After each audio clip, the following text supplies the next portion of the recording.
Hello my friends, welcome back to Refit. And so my name's George, this is the Solent Boat Butler. This is a Contessa 32 called Countess Charlotte. This is part of Project Lottie, but in this episode, which is going to be a short one, we are going to talk about these. This is an exhaust temperature sensor and alarm, and we are going to fit one and talk about why you may want one on your boat.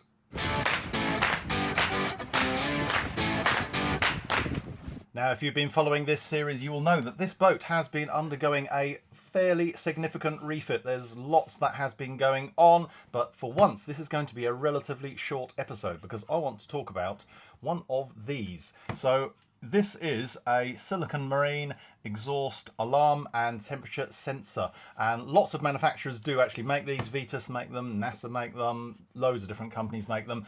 I've got one of these to fit on my boat, and this isn't my boat, but I've been meaning to fit it for ages, and I've fitted a number of these to other customers' boats. So what is an exhaust temperature alarm and why would you want one? Most boat engines come with a fairly simple and rudimentary overheat alarm system. So it simply has a sensor in the waterways of your engine and it monitors the temperature of that water. If that water increases above a certain amount, then an alarm will go off on your engine panel. In that case, it's in here, sometimes it's outside. So that alerts you to the fact that your engine is overheating for some reason, quite often because you've got a blocked up raw water intake, or your impeller has just died and fallen to pieces inside the impeller housing, or some other issue. The problem with this situation is that the alarm system that you get only goes off when your engine has reached a certain critical temperature. Now, if you can switch your engine off straight away, generally speaking, not a problem, but it could be that the water had been shut off for some time and you wouldn't actually know that you've just been pushing very hot exhaust gases out of the rubber hoses and through the plastic fittings of your exhaust system without any water in it to keep your exhaust cool. Now, again, most exhaust systems on boats, they use flexible rubber hoses which are designed to be used up to a certain temperature. Off the top of my head, I'm going to say 120 degrees. But if you're pushing your engine hard and you are not aware that there's an issue, then you could potentially damage the exhaust system on your boat, or potentially even damage the engine if you don't switch it off when there isn't sufficient cooling and it's overheating. So what this thing does is it monitors the temperature of the exhaust gases in the exhaust system on your boat. So it has a little probe which looks a little bit like this. If I had planned ahead, I would find it. So there's a little probe. This gets installed into the exhaust of your boat engine some distance away from the water injection point, so it gets a chance to kind of mix and everything like that, and then it monitors that, and you can set thresholds on the little doodad here to say what is normal and what the alarm status or what the alarming temperature should be. Now, to show you the full system, this is the monitor. When this is powered up, it comes up with a little graph, and within this you can set it up to monitor one exhaust or two exhausts, so it works on twin exhaust systems. In fact, I think there's also a version for 4 exhausts on this, but we've only got the single and twin version here because we've only got a single engine.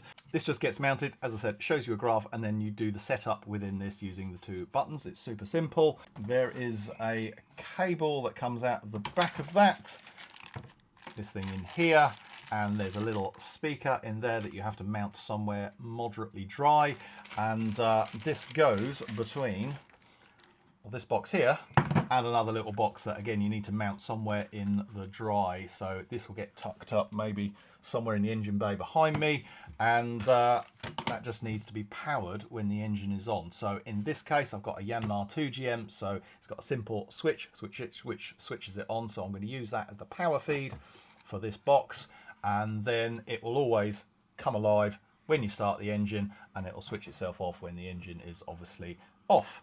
So without further ado, let's go and install this silicon marine exhaust alarm in this boat.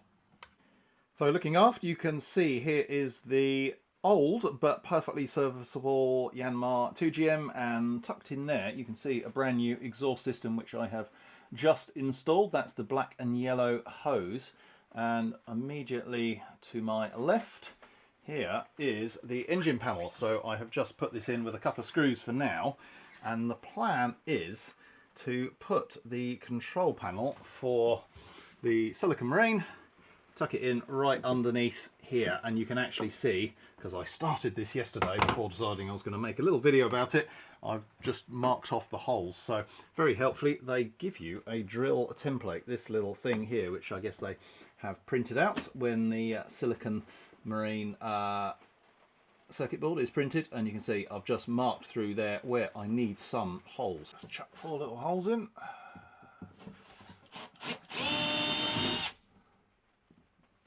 Double check there's nothing behind there. Pretty sure it's all, yeah, clear space.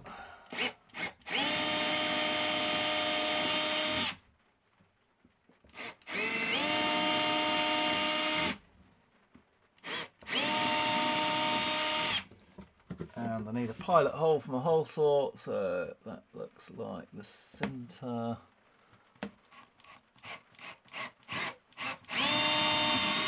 Just about there.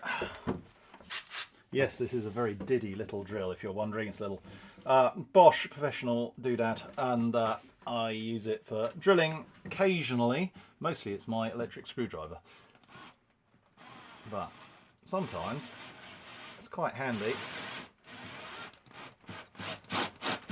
for drilling, especially when the battery has run out on my big drill and it's recharging.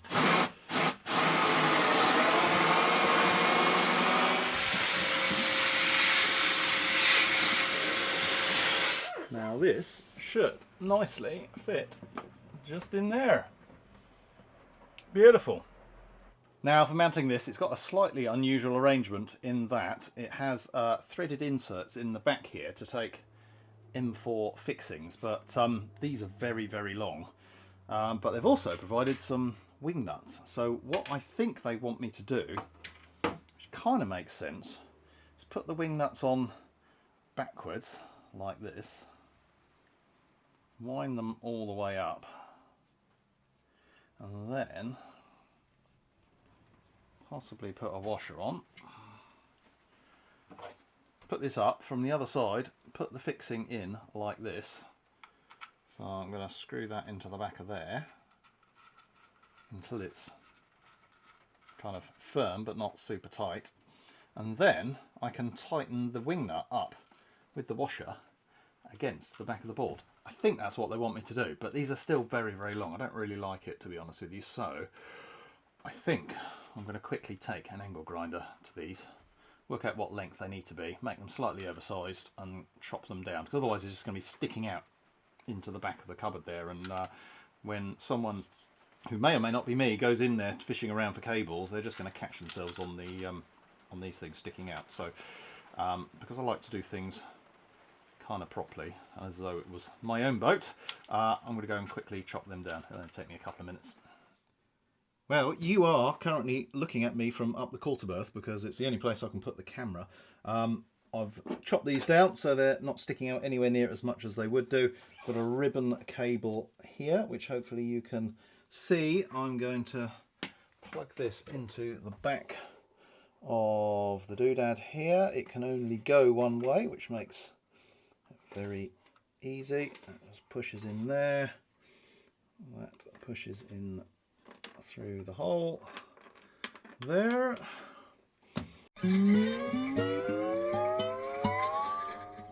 That is the display part of it all installed, and there's a ribbon cable that comes out of the back.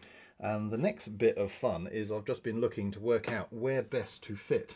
I've taken the cover of it, where best to fit the little control box. So I think what I'm going to do, the least bad option, is to actually mount it here, because then I've just got the one ribbon cable kind of going across the back, and then all the other cables can be hidden in that kind of conduit stuff that I've installed there for running the cables neatly. So I think that is the plan.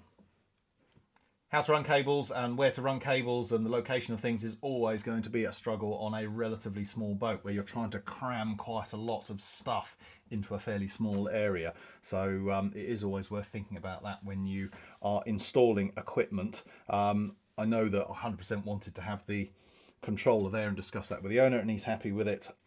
I'm going to probably run some cables to this first and then mount this, because that's going to be easier than having this mounted and trying to do it all in the cupboard, if that makes sense. So what I need next is also a location for this little teeny tiny speaker. Now this I want to mount somewhere not behind there. I want to mount this in kind of open air, ideally. It's a reasonably loud alarm, but I don't really want it muffled behind here. So what I'm actually thinking of is surface mounting it just the other side of the bulkhead here. So I fitted the VHF radio just in here yesterday, and I'm thinking I might be able to just tuck this up behind here so it will be out of sight, but it'll be in free air, it won't be all boxed in, so that will work nicely. And I've got a hole already cut there, so I just need to extend these little diddly cables and run them down another kind of 8 inches or so, and they'll go where I'm going to mount this chap here.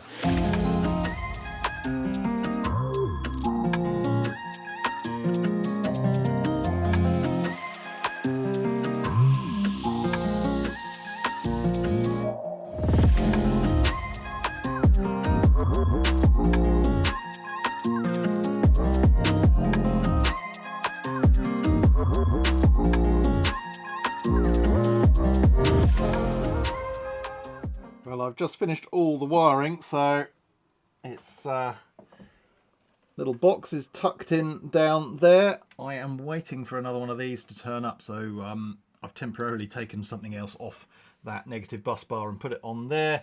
The positive runs via a fuse to the back of the engine panel, and you'll have to excuse the dodgy bit of red tape. I've just put it over the sounder here, the speaker, because I'm going to switch it on and test it for the first time. In theory, I'm going to turn the key. This thing should light up and show me some useful information. Well, it'd be more useful if the engine was running, but obviously I can't test it with the engine actually running with the boat on the heart, but we can do a little bit of setup and check that it is working. So, key on, and oh, we have lights. There we go. Silicon Marine exhaust system, and it is telling me that the temperature sensor is currently reading 18 degrees. So that's the ambient temperature, I guess. I haven't yet fitted the sensor because I need to go and get some lunch and put some food in my stomach, but after lunch I will stick that in and show you the finished system in place. Well, my friends, I have now eaten, you'll be pleased to hear, so I'm not going to get hangry, and I'm now back in a somewhat uncomfortable spot for your viewing pleasure. We have here the little probe that needs to be installed in the exhaust. We have in the kit this big long worm drive like circlip thing. It's like a Jubilee clip. I know Jubilee's a brand name, and what we do is we cut this down to size. I've already marked on it where I need to cut it, because I need to put this around the hose, wrap it around like that, and then cut off what I don't need, which I'll do in a second. But you'll see there's a little square that's being cut out here, and that is so that the probe can get attached in there. So this bottom nut comes off. There's a little donut sealing washer there. That will come off, the nut will come off, this will go in, and all done up again. And then I have to drill a hole in the rubber exhaust hose and then attach this up. And what I tend to do is just put a little bit of sealant around this as well, just to make sure it is thoroughly sealed. So let me go and cut this band. You can see I've marked it there, hopefully.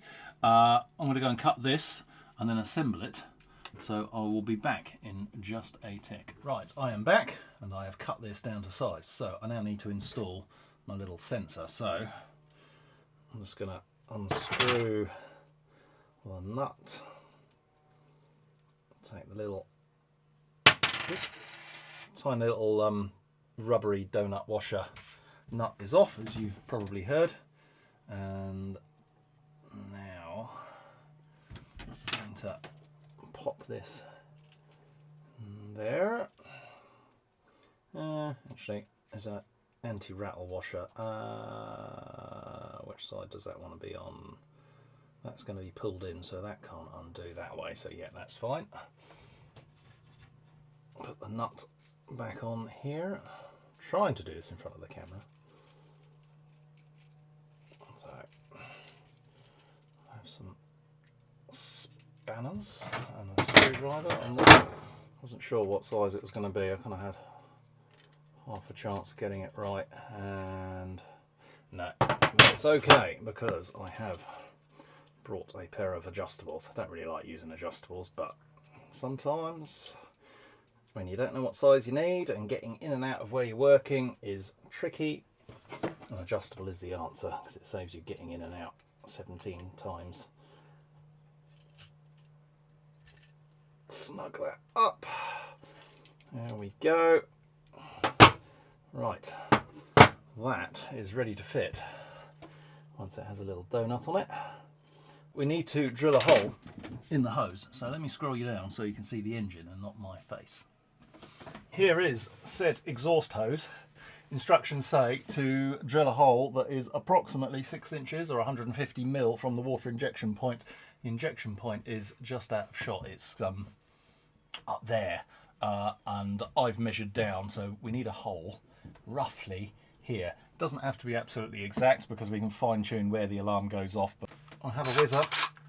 So if the hose was horizontal, I would do it in the top, but the hose is pretty vertical, so it doesn't matter too much where it goes. So I'm going to stick it here, and I need to avoid the metal spirals that are in the hose as well. So I'm going kind of in between the ridges, and there's nothing going to stop me putting the band on there, so that's all good. So there we go.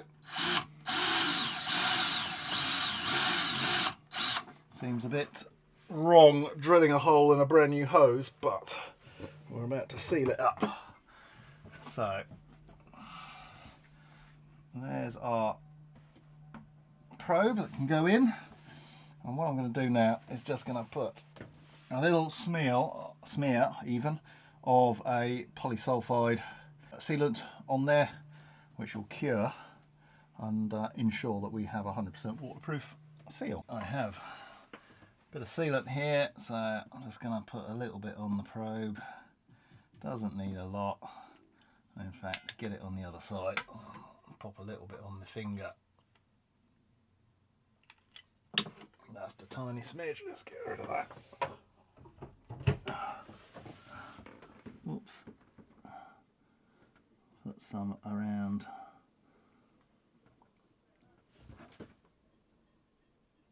all the sides. Without getting too much on everything else.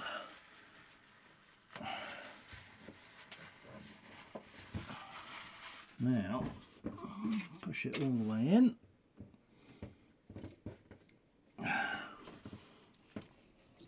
Bring the band around. Let's see if I can get it to go into the other end of the clamp. Easier said than done. If you think this looks like a fiddle, it is. Oh look, and I've cut myself. Oh well. Didn't think there was anything sharp on it, but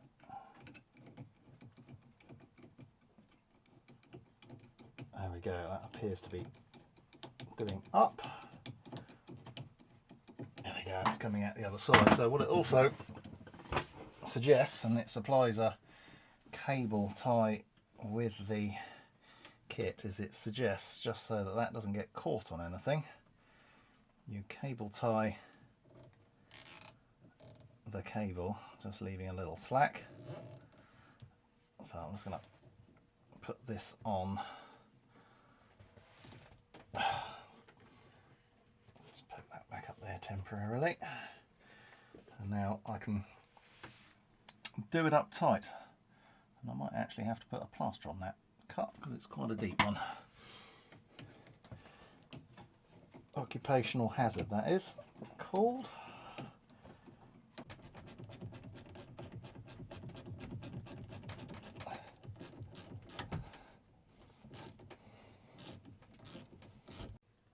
And there we go, you can see from a better angle now, there's the probe well embedded in the hose, clamped around with this. I've got a bit of tidying up to do with this cable just to make sure that it can't flop around, but I will clip or tape that up out of the way. And so that is it, all done. Well, there we go, folks. That's it all installed. Obviously, I can't show you it actually working. You're just going to have to use your imagination for that. Or you can hit that subscribe button and you can check out my later videos, because when this boat goes in the water, there's a whole load of commissioning stuff that I'm going to need to do.